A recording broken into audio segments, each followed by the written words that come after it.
Now, our next young hero, a picture of health, but as we all know, looks can be deceiving. She was diagnosed with a rare bone cancer as a child. The experience was a terrifying one, but through that, she learned confidence, perseverance, and leadership. Tonight, I want you to meet Reagan Andrews. What's the worst news a parent could hear? There are a lot of things that come to mind. Kim Peart-Bird and Jeff Andrews heard it in a doctor's office.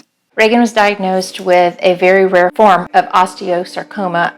It's called telangiectatic, it's a big word, osteosarcoma, and I think only 7% of osteosarcomas are that type. It was hard on Reagan, it was hard on Kim, it was hard on Reagan's siblings who were younger. Telangiectatic osteosarcoma accounts for only 4% of osteosarcoma diagnoses. It causes swelling and pain at the site of the tumor, and in some cases, it causes a fracture in the bone. That's how Peart-Bird and Andrews found out their 9-year-old daughter, Reagan, was sick. I never really knew the gravity of what cancer really meant, and then from there on out, whenever I had all these different doctor's appointments, there was something wrong, for sure. Reagan's treatment and recovery was a long road. She had surgeries to repair the fracture and get rid of the cancer. She underwent chemotherapy, and she had a prosthetic installed to replace her femur bone.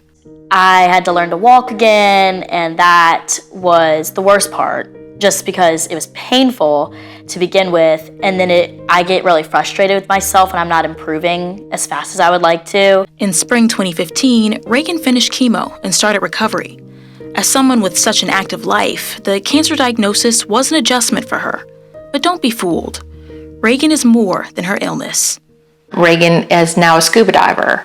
Reagan loves to fish, so she's still able to fish, and she's always enjoyed that.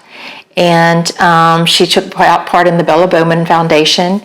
She's still been a supporter of St. Jude, and also helped with the Best Dressed Ball in 2017, I believe she took part in that.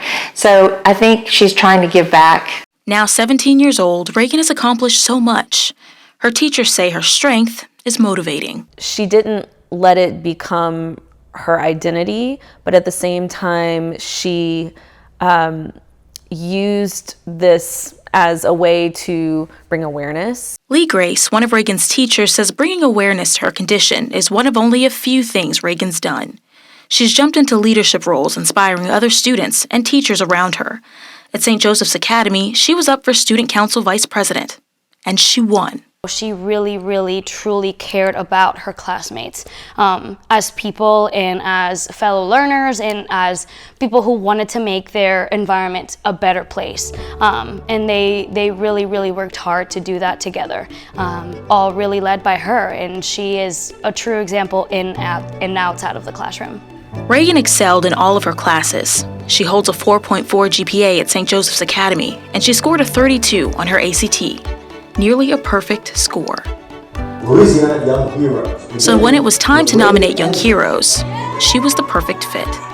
After a lot of hard work, it was very gratifying to see that somebody noticed, kind of, because I mean there was a lot of things that were going on behind the scenes that I felt nobody really saw, and then they reassured me that they did see it. It's been a long road of treatment and recovery, but Reagan wants to move forward. And it's clear nothing will stand in her way. LPB's Louisiana Young Heroes program is presented this year with the generous support of AmeriHealth Caritas, Louisiana, East Baton Rouge Parish Library, Community Coffee, the U.S. Army Baton Rouge Recruiting Battalion,